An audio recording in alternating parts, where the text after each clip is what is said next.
मधुर आवाज़ चैनल में आपका स्वागत है।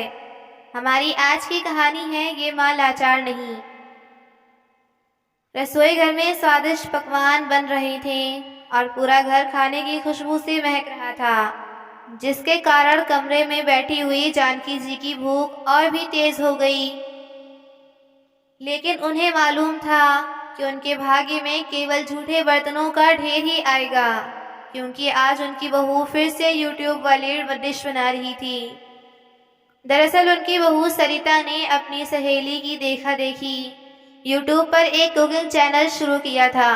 उसकी सहेली ने बहुत ही कम समय में बहुत अधिक लोकप्रियता हासिल कर ली थी और साथ ही साथ अच्छे पैसे भी कमाने लगी थी। इसलिए अब सरिता पर भी लोकप्रियता हासिल करने का भूत सवार हो गया। आए दिन वह रसोई घर में कोई न कोई नया पकवान बनाया करती और उसकी वीडियो बनाकर यूट्यूब पर डाला करती। यह बात अलग थी कि उसकी वीडियो देखना कोई पसंद नहीं करता था, लेकिन बावजूद इसके सरिता की कोशिशें जारी थीं। थोड़ी देर में सरिता पकवान बनाकर जा चुकी थी और अपने बच्चों के साथ उस पकवान का लुत्फ उठा रही थी। और जब जानकी जी रसोई घर में गईं, तो बर्तनों का अंबार लगा हुआ था और वीडियो बनाने के चक्कर में बहू ने रसोई घर का सारा सामान फैला दिया और सब साफ सफाई की जिम्मेदारी अब जानकी जी की थी। जानकी जी ने सबसे पहले अपने और अपने पति के लिए 4 रोटियां सेकीं।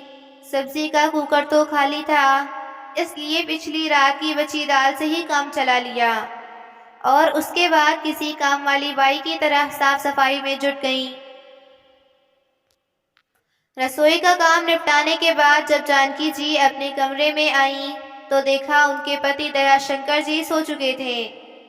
अरे, आप बिना दवाई खाए ही सो गए, जानकी जी ने कहा। लेकिन दयाशंकर जी गहरी नींद में थे, इसलिए जानकी जी ने दोबारा उनसे कुछ न कहना उचित समझा और खुद भी जाकर सो गईं।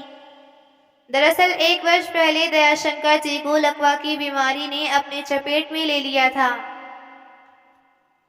तब से वह चलने फिरने में भी लाचार हो गए थे, कुछ बोल भी नहीं पाते थे। यहाँ तक कि नित्य कर्म के लिए भी वह अपनी पत्नी जानकी पर आश्रित थे। दिन भर वह अपने व्हील चेयर पर बैठे रहते और रात के समय जानकी जी की मदद से बिस्तर पर लेट जाते।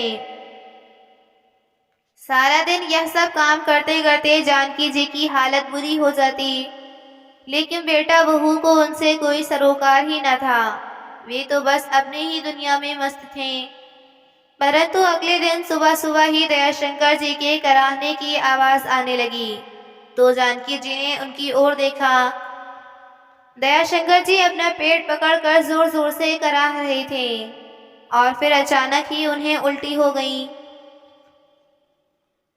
उनकी हालत ज्यादा खराब देखकर जैसे ही जानकी जी अपने बेटे के पास जाने लगी, उसी समय उनका बेटा तैयार होकर उनके पास आया और बोला, माँ, आज बच्चों की परीक्षा का परिणाम है, इसलिए हम बच्चों के स्कूल जा रहे हैं। फिर जानकी जी बोली, बेटा देख तो, तेरे पिताजी की हालत बहुत ज़्यादा खराब हो रही है।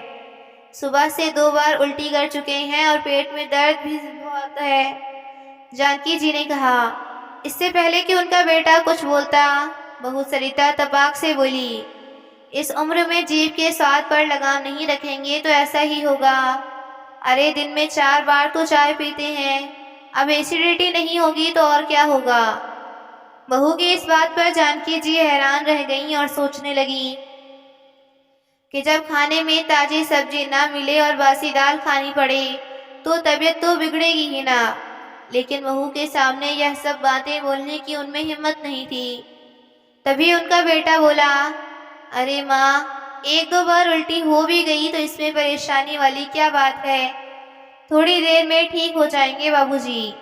वैसे भी इन सब बातों के लिए मेरे पास बिल्कुल समय नहीं है।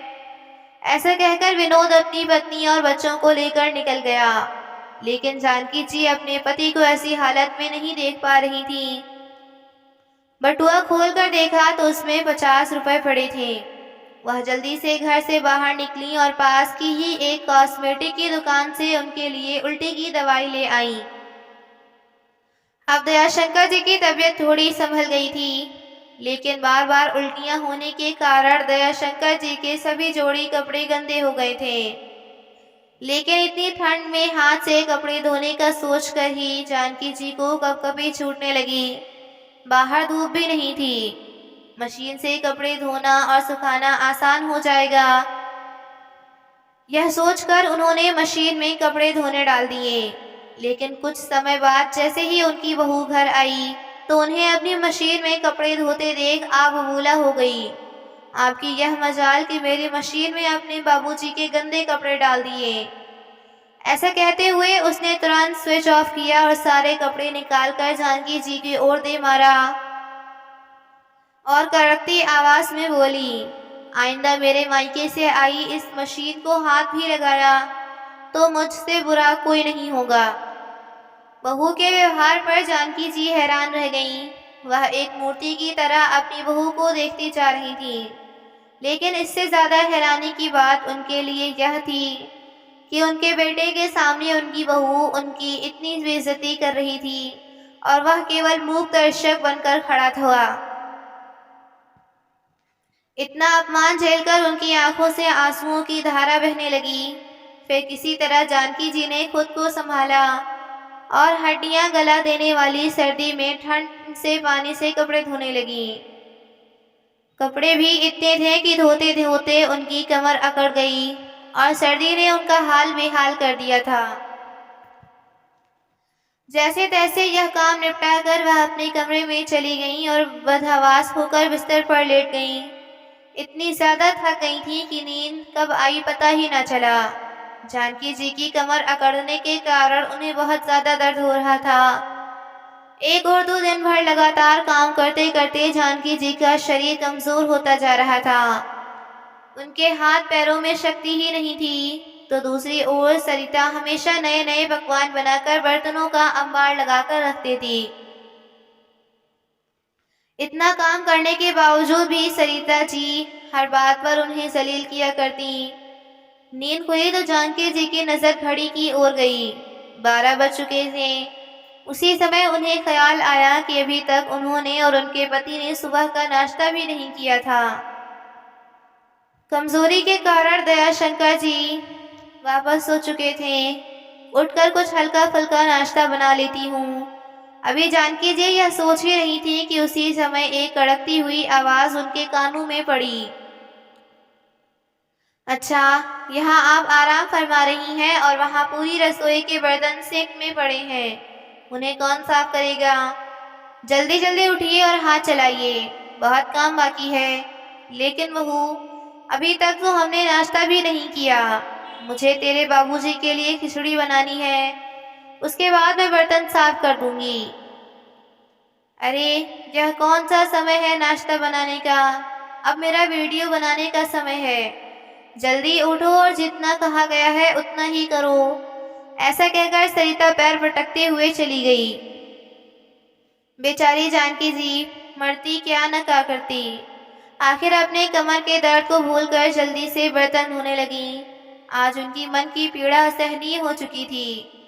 उनके हृदय में तूफानों की आंधी चलने लगी। सोचने लगी, आज बहू ने सारे गंदे कपड़े उठाकर मुझ पर दे मारे, और वह भी मेरे बेटे के सामने। यह दिन देखने से पहले मर क्यों नहीं गई मैं? सोचते सोचते जानकी जी अपने अतीत की गहराइयों में गोते खाने लगी। अपने मायके में मैं 4 भाइयों की लाडली हुआ करती थी। कभी दुख की एक आंच भी मेरे नजदीक न आने पाती थी। ससुराल में पैसे की कमी होने के बावजूद मैंने एक बहू, एक पत्नी और माँ का फर्ज कितने अच्छे तरीके से निभाया था। दिन भर सास ससुर की सेवा करती। कभी कुछ कह भी देते थे तो पलटकर जवाब न देती थी। विवाह के 5 वर्षों बाद भी गोद सुनी थी तो कहाँ कहाँ इलाज नहीं करवाया था मैंने। उसके बाद कहीं जाकर विनोद का जन्म हुआ था। कितने नाजों से पाल कर बड़ा किया था हमने अपने बेटे को। उसकी पढ़ाई लिखाई के लिए अपने गहने तक भी बेच दिए थे मैंने। पढ़ाई लिखाई पूरी करने के बाद विनोद नौकरी नहीं करना चाहता था। बिजनेस शुरू करना चाहता था जिसके लिए उसे लाखों रुपए की ज़रूरत थी और उसके कहने पर उसके पिता ने अपनी ज़मीन बेचकर उसके बिजनेस के लिए भी पैसे जुटा दिए। जब उसका काम चलने लगेगा तो ऐसा लगा कि सारे बलिदान सफल हो गए। फिर बड़े अरमानों से उसकी शादी करके अपनी बहू को इस घर में लाई थी। सब कुछ कितना अच्छा था। बेटा बहू हमारा कितना ख्याल रखते थे। विनोद हर काम अपने पिताजी से पूछकर किया करता था और बहू कभी कोई कड़वी बात नहीं निकालती थी अपने मुंह से। लेकिन 1 वर्ष पहले अचानक ब्लड प्रेशर बढ़ने के कारण विनोद के पिताजी लकवा के ग्रस्त हो चुके थे, तो अचानक सब कुछ बदल गया। विनोद को तो अपने बीमार पिता की दवाइयों पर पैसे खर्च करना भी फिजूल लगता था, जिस कारण उनका ढंग से इलाज भी न हो पाया। हमें क्या पता था कि जिस बेटे पर हम जब अपना सब कुछ कुर्बान कर रहे हैं, वही बेटा हमें यह दिन दिखाएगा कि एक ही घर में रहते हुए हमारे खैर खबर तक नहीं लेगा और बस पत्नी की गुलामी में लगा रहेगा। और आज तो बहू ने मेरे साथ इतनी नीच हरकत कर दी कि अब तो ऐसा लगता है कि काश यह धरती फट जाती और मैं इसमें समा जाती। जब अपना खून ही हमारी व्यथा नहीं समझता तो बहू तो फिर भी पराए घर से आई है। मेरे भाई फोन करके मेरा हाल पूछते हैं तो उनसे भी अपने दिल की पीड़ा छिपा जाती हूँ और बताऊँ भी क्या कि मेरा अपना ही खून मेरे साथ ऐसा बर्ताव करता है। इसमें बदनामी तो अपनी ही है। अगर मैं अकेली होती तो कब से अपने जीवन लीला समाप्त कर चुकी होती। मेरे जाने के बाद मेरे पति का ख्याल कौन रखेगा, यह सोचकर हमेशा खुद को रोक लेती हूँ। स्वयं से ही बातें करते हुए जानकी जी की आंखों से आंसुओं का सैलाब बह निकला। उधर जयशंकर जी भी कुछ कह तो सकते न थे, लेकिन अपनी लाचारी और अपनी पत्नी की हालत पर आंखों से आंसू बहाते रहते थे। आज का नाश्ता भी बड़ी मुश्किल से कहीं जाकर शाम को नसीब हो पाया था उन दोनों को। अगली सुबह जब जानकी जी उठी और सहारा देकर दयाशंकर जी को उठाने लगी तो देखा उनका शरीर गर्म पड़ रहा था और माथा भट्टी की तरह तप रहा था। उनकी हालत देखकर जानकी जी परेशान हो गईं। जैसे ही कमरे से बाहर निकली तो देखा बेटा बहू अपने बच्चों के साथ तैयार होकर कुछ बैग लेकर अपने कमरे से बाहर निकल रहे थे। उन्हें देखकर जानकी जी हैरान हो गईं। बेटा कहीं जा रहे हो क्या? जानकी जी ने पूछा तो विनोद ने कहा, हाँ माँ, बच्चों की परीक्षा के बाद आजकल उनकी छुट्टियां चल रही हैं, इसलिए हम 5-4 दिनों के लिए शिमला घूमने जा रहे हैं। तभी जानकी जी ने कहा, लेकिन बेटा तुम्हारे पिताजी की हालत तो ठीक नहीं है, उन्हें डॉक्टर को दिखाना पड़ेगा, बहुत तेज बुखार चढ़ा है। फिर विनोद ने कहा, माँ आप समझती क्यों नहीं हैं, इस उम्र में यह सब तो चलता ही रहता है। हमारी टिकट्स बुक हो चुकी हैं और आप लोगों के कारण हम अपना घूमने का प्लान तो कैंसिल नहीं कर सकते ना। तभी गेट पर खड़ी सरिता की आवाज़ आई, अरे अब जल्दी कीजिए, हमारी ट्रेन छूट जाएगी। इन लोगों का तो यूं ही लगा रहेगा। हाँ हाँ बस अभी आया। ऐसा कहते हुए विनोद बैग उठाकर चलता बना। जानकी जी स्तब्ध सी दरवाजे की ओर देखती रह गईं, जबकि बेटा बहू वहां से जा चुके थे। नाश्ता बनाने के लिए रसोई घर में गईं तो देखा कि ना तो रसोई घर में आटा पड़ा था, ना ही कोई दाल और ना ही फ्रिज में कोई सब्जी रखी थी, और कुछ खरीदने के लिए जानकी जी के पास पैसे भी नहीं थे। जब से दयाशंकर जी बीमार हुए थे तब से जानकी जी पैसों से भी लाचार हो चुकी थी, क्योंकि उनका बेटा कभी उनके हाथ में एक पैसा भी ना देता था। अपने बच्चों के व्यवहार और अपनी किस्मत पर जानकी जी फूट फूट कर रोने लगी। उन्हें समझ नहीं आ रहा था कि वह क्या करें, लेकिन खाने का इंतजाम तो करना ही था। तो कुछ सोचकर किराने की दुकान पर चली गईं और दुकानदार को थोड़ा सा राशन का सामान उधार देने को कहा, तो दुकानदार ने साफ इनकार कर दिया। लेकिन खाली हाथ घर वापस भी नहीं लौट सकती थीं। तभी उनके दिमाग में कुछ ख्याल आया और फिर खुद से ही बोल उठी, कभी सोचा नहीं था कि ऐसी भी नौबत आएगी, लेकिन हालात को देखते हुए और कोई उपाय भी नहीं सूझ रहा। थोड़ी देर में उन्होंने अपनी पड़ोसन के घर का दरवाज़ा खटखटाया और पड़ोसन से बोली, अरे कमला बहन, 500 उधार मिलेंगे क्या? वह क्या है ना कि मेरे बेटा बहू तो बाहर घूमने गए हैं। वह मुझे पैसे तो देकर गए थे, लेकिन बुढ़ापे का दिमाग है, याद ही नहीं रहता कि कहाँ रख बैठी। जब बेटा बहू आएंगे तो उसी समय आपको लौटा दूंगी।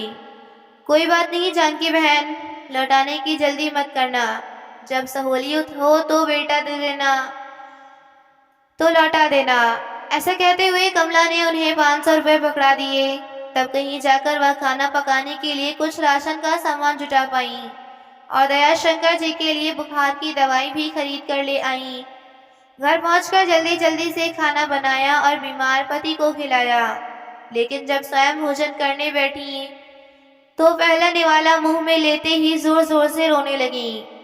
आज उनके सब्र का बांध टूट चुका था। फिर जानकी जी को याद आया कि उनके भाइयों ने कितनी बार उन्हें कहा था कि एक बार हमारे साथ दिल्ली चलो, हम वहाँ किसी अच्छे से डॉक्टर से इलाज करवा देंगे। लेकिन बेटे ने हर बार यह कहकर मना कर दिया कि बड़ा शहर है और बड़े शहर के अस्पतालों में खर्चा भी अच्छा खासा होता है। पूरी तरह परेशान होकर जानकी जी एकाएक खुद से ही बोल उठी, आज तक तो मैं इस कारण चुप रही कि अगर किसी से हालचाल बांटूंगी तो अपना ही बेटा बदनाम होगा। लेकिन आज पानी सर से ऊपर जा चुका है। दिन भर काम वाली बाई की तरह झाड़ू पोछा करती हूँ, बर्तन साफ करती हूँ, लेकिन फिर भी 2 वक्त की रोटी भी नसीब ना हो पाती। इतना त्याग करने के बाद भी इस घर में माँ बाप की कोई कद्र नहीं है। हमारी उपस्थिति क्या अनुपस्थिति से किसी को कोई फर्क नहीं पड़ता। बस अब बहुत हो चुका। बहुत कर ली बेटे ने अपनी मनमानी और बहुत नचा लिया बहू ने मुझे अपनी उंगलियों पर। सोचते हुए जानकी जी अचानक अपने आंसू पोंछकर उठ खड़ी हुई और अपने बड़े भाई राजेश को फोन लगा दिया।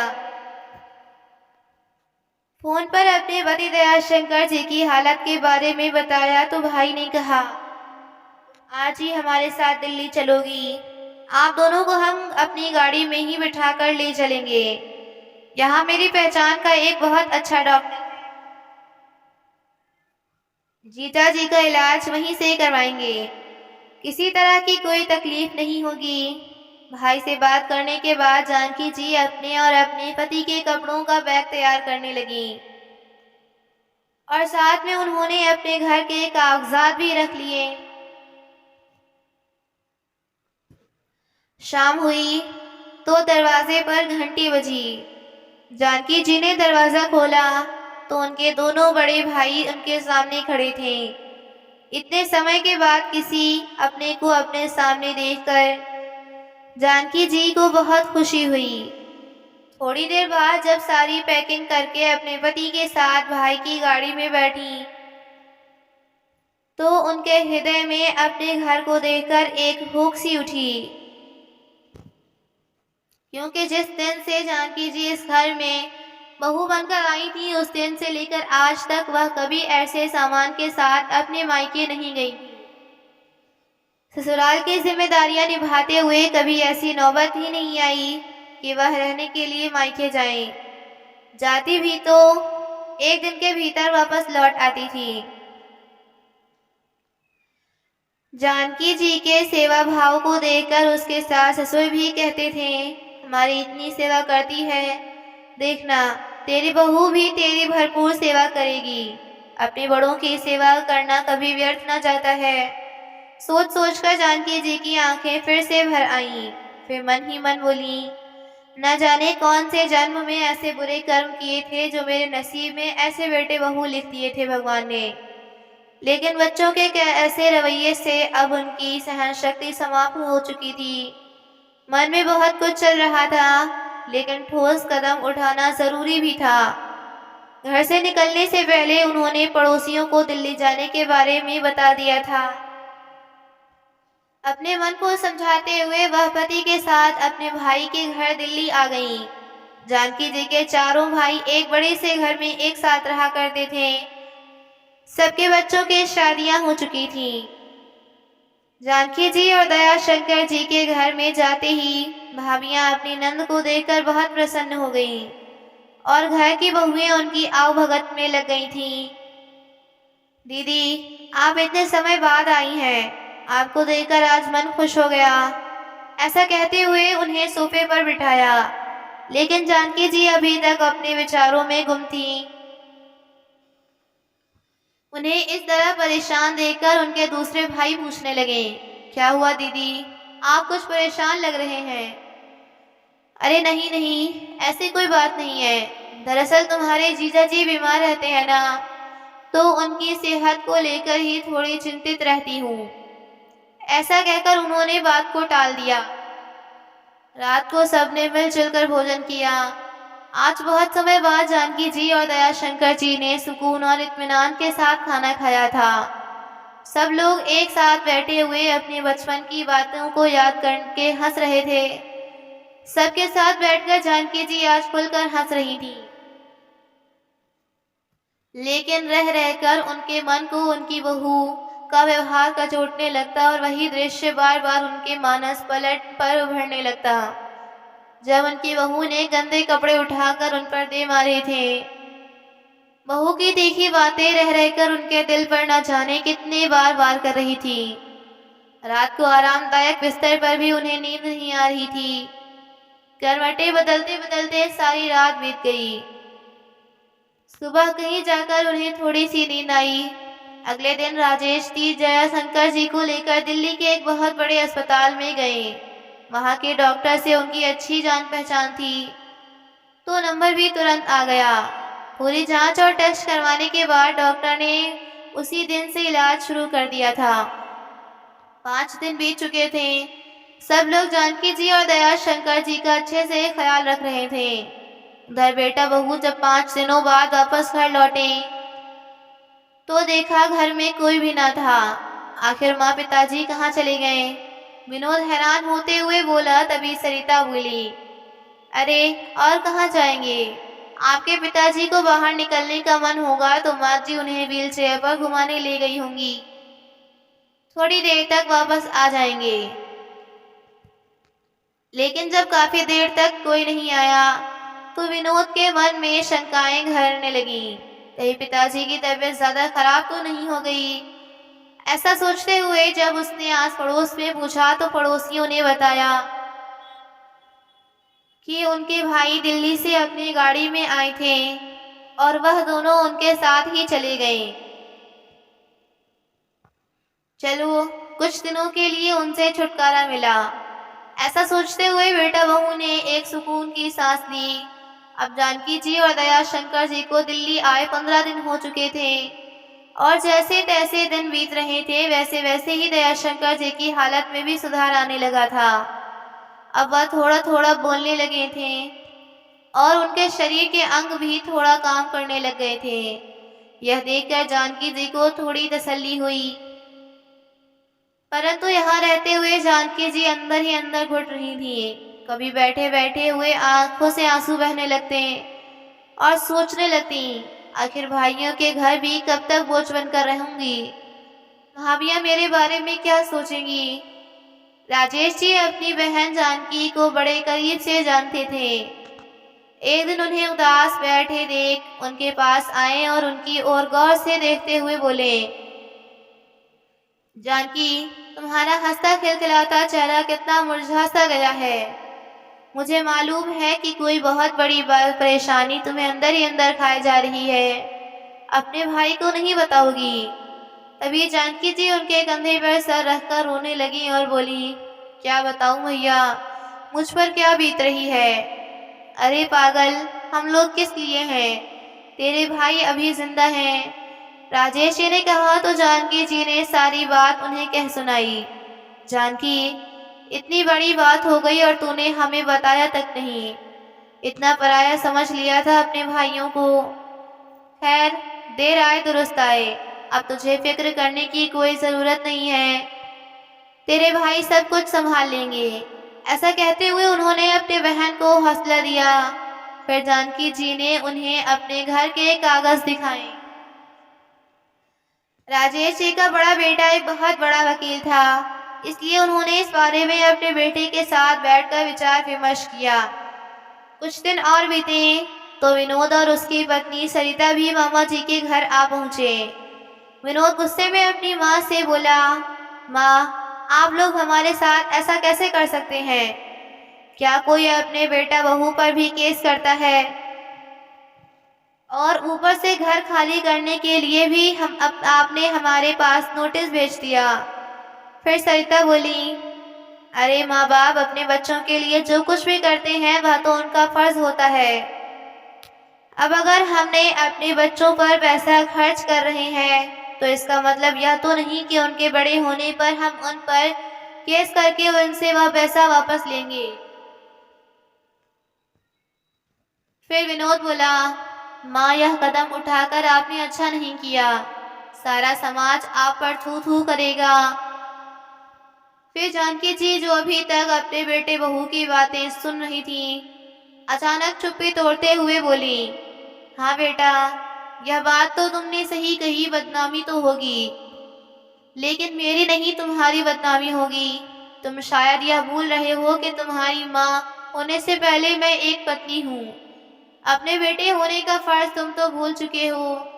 अपने पिता से सब कुछ हथियाने के बाद जब वह बीमार पड़े और उनके इलाज पर पैसा खर्च करने की बात आई तो तुमने यह कहकर पल्ला झाड़ लिया कि बुढ़ापे में ऐसी परेशानियां तो होने लगती हैं। और तो और बहू मेरे साथ जानवरों से भी बदतर सलूक करती है, वह भी तुम्हें दिखाई नहीं देता। इतना कहते कहते जानकी जी की आंखों से आंसू छलक पड़े। फिर सरिता ने कहा, ठीक है, अगर आप हम पर केस कर सकती हैं तो हम भी शहर का बड़े से बड़ा वकील खरीदेंगे और केस जीत कर दिखाएंगे। ऐसा कहकर वह अपने पति विनोद को लेकर चली गई। लेकिन राजेश के वकील बेटे का दबदबा इतना था कि विनोद और सरिता का केस लड़ने के लिए शहर का कोई बड़ा वकील तैयार ही नहीं हुआ। बड़ी मुश्किल से उन्हें अपना केस लड़ने के लिए एक वकील मिला। अदालत में जज साहब ने दोनों पक्षों की बात सुनी। राजेश जी के वकील बेटे ने पूरे विस्तार में जज साहब को बताया कि किस तरह माता पिता ने अपना सब कुछ न्यौछावर करके अपने बेटे को उसके पैरों पर खड़ा किया था और आज उनके साथ किस तरह का व्यवहार किया जा रहा है। सारी बात सुनकर जज साहब बोले, आज मैंने अपने जीवन में पहली बार ऐसा देखा कि माता पिता ने अपने बेटे बहू पर इसलिए मुकदमा दायर किया कि बेटे को पढ़ा लिखा कर सेटल करने के बाद भी वह अपने माता पिता की जिम्मेदारियां नहीं उठा रहा है और साथ साथ बहू के द्वारा उन्हें आए दिन प्रताड़ित किया जाता है, जो कि सरासर अमानवीय है। विनोद और सरिता को फटकार लगाते हुए जज साहब ने कहा, आपको शर्म आनी चाहिए। क्या यही दिन देखने के लिए आपके माता पिता ने अपना पेट काटकर आपके भविष्य को उज्जवल बनाया था ताकि आप उनकी जिंदगी नर्क बना दें? आज के इस केस का फैसला आने वाली पीढ़ी के लिए एक सबक बनेगा, क्योंकि जो संतानें माता पिता का उत्पीड़न करती हैं उन पर कभी रहम नहीं किया जा सकता। ऐसा कहते हुए कोर्ट ने उन्हें आदेश दे दिया कि बेटा बहू 10 दिनों के भीतर अपने माता पिता के मकान को खाली करें और साथ ही उन्हें खर्चे के लिए हर महीने 30,000 दें, और यदि वह ऐसा करने में आनाकानी करते हैं तो उन पर सख्त से सख्त कार्रवाई की जाएगी। अदालत का फैसला सुनते ही सरिता और विनोद की हवाइयां उड़ गईं। वे तुरंत अपने और माता पिता के पैरों में गिर पड़े। हमें माफ कर दीजिए, आगे से हम कुछ भी गलत नहीं करेंगे। आपके साथ रह रहकर हम आपकी खूब सेवा करेंगे। लेकिन जानकी जी और दयाशंकर जी ने उन्हें साफ मना कर दिया। केवल इतना ही कहा कि अब हम अपनी जिंदगी सुख शांति से गुजारना चाहते हैं और यही हमारा अंतिम फैसला है। उधर इस पूरे केस को मीडिया द्वारा कवर किया जा रहा था। तभी लोकल और नेशनल न्यूज़ पर चैनल पर लाइव दिखाया जा रहा था और साथ में यह भी बताया जा रहा था कि बेटा बहू अपने माँ बाप के साथ किस तरह का व्यवहार करते थे। सरिता अपने यूट्यूब वीडियो में तो मशहूर ना हो सकी, लेकिन अपनी गलत हरकतों की वजह से पूरे देश में बदनाम जरूर हो गई थी।